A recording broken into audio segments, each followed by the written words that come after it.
They didn't have success. The jackals couldn't take him out again, so we sent the military in once again, and this time we did the complete job and took him out, and in the process created for ourselves some very, very lucrative construction deals. We had to reconstruct a country that we'd essentially destroyed, which is a pretty good deal if you own construction companies, big ones. So, Iraq shows the three stages.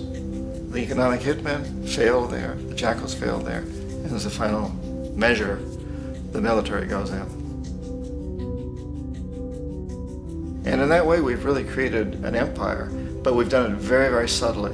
It's clandestine. All the empires of the past were built on the military, and everybody knew they were building them. So that the British knew they were building them, the French, the Germans, the Romans, the Greeks, and they were proud of it. And they always had some excuse, like spreading civilization, spreading some religion, something like that. But they knew they were doing it.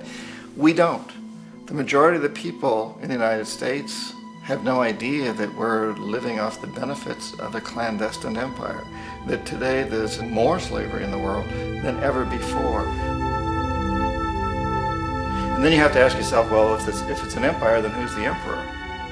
Obviously, our presidents of the United States are not emperors. An emperor is someone who's not elected, doesn't serve a limited term, and doesn't report to anyone, essentially. So you can't classify our presidents that way. But we do have what I consider to be the equivalent of the emperor, and it's what I call the corporatocracy.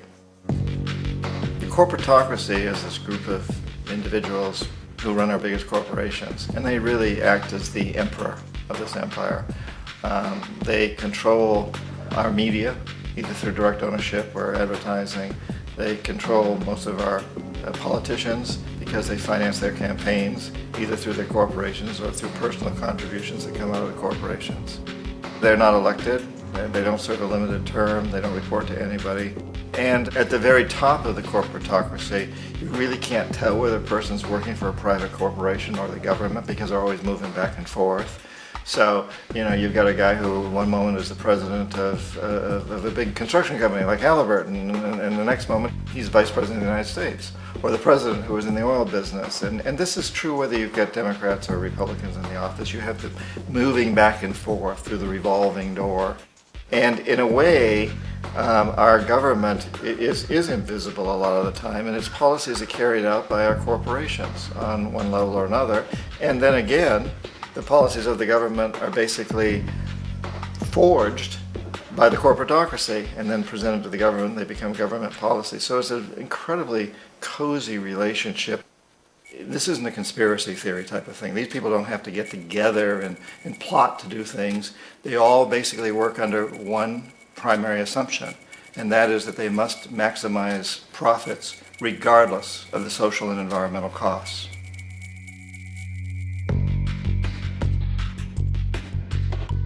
This process of manipulation by the corporatocracy through the use of debt, bribery, and political overthrow is called globalization.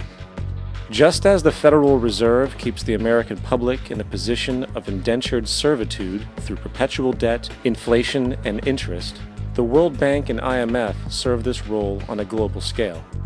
The basic scam is simple.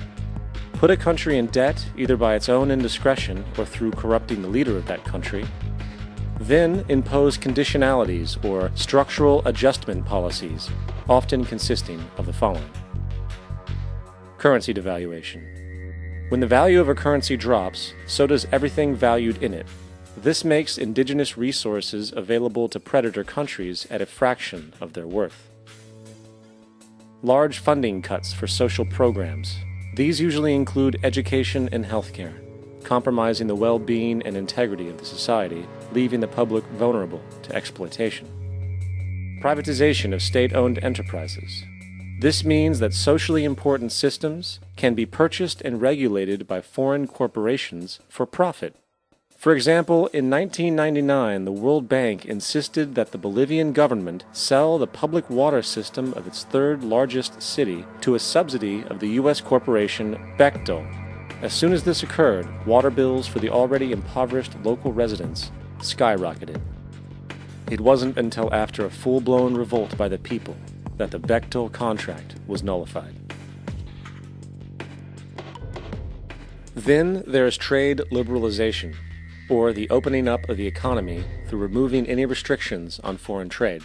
This allows for a number of abusive economic manifestations, such as transnational corporations bringing in their own mass-produced products, undercutting the indigenous production and ruining local economies. An example is Jamaica, which, after accepting loans and conditionalities from the World Bank, lost its largest cash crop markets due to competition with Western imports. Today, countless farmers are out of work, for they are unable to compete with the large corporations. Another variation is the creation of numerous seemingly unnoticed, unregulated, inhumane sweatshop factories, which take advantage of the imposed economic hardship. Additionally, due to production deregulation, environmental destruction is perpetual, as a country's resources are often exploited by the indifferent corporations while outputting large amounts of deliberate pollution. The largest environmental lawsuit in the history of the world today is being brought on behalf of 30,000 Ecuadorian Amazonian people against Texaco, which is now owned by Chevron. So today it's against Chevron, but for activities conducted by Texaco. Estimated to be more than 18 times what the Exxon Valdez dumped into the coast of Alaska. In the case of Ecuador, it wasn't an accident. The oil companies did it intentionally. They knew they were doing it to save money out there rather than arranging for a proper disposal.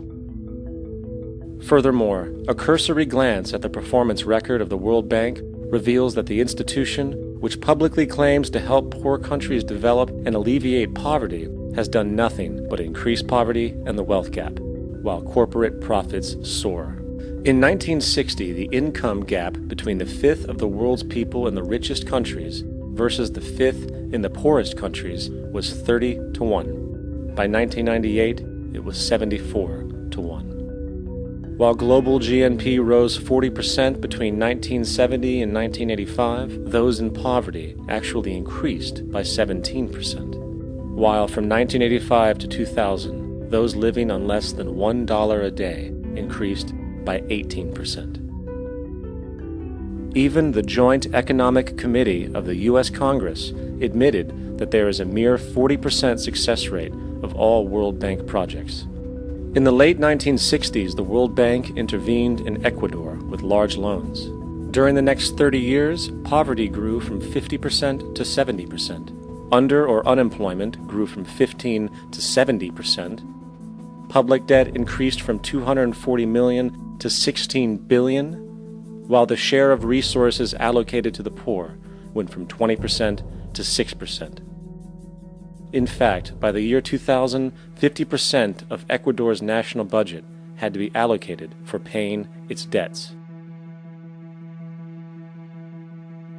It is important to understand the World Bank is, in fact, a U.S. bank, supporting U.S. interests, for the United States holds veto power over decisions, as it is the largest provider of capital. And where did it get this money? You guessed it. It made it out of thin air through the fractional reserve banking system. Of the world's top 100 economies, as based on annual GDP, 51 are corporations, and 47 of that 51 are U.S.-based. Walmart, General Motors, and Exxon are more economically powerful than Saudi Arabia, Poland, Norway, South Africa, Finland, Indonesia, and many others.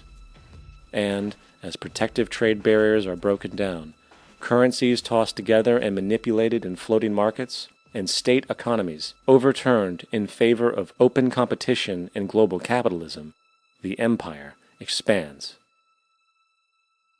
You get up on your little 21-inch screen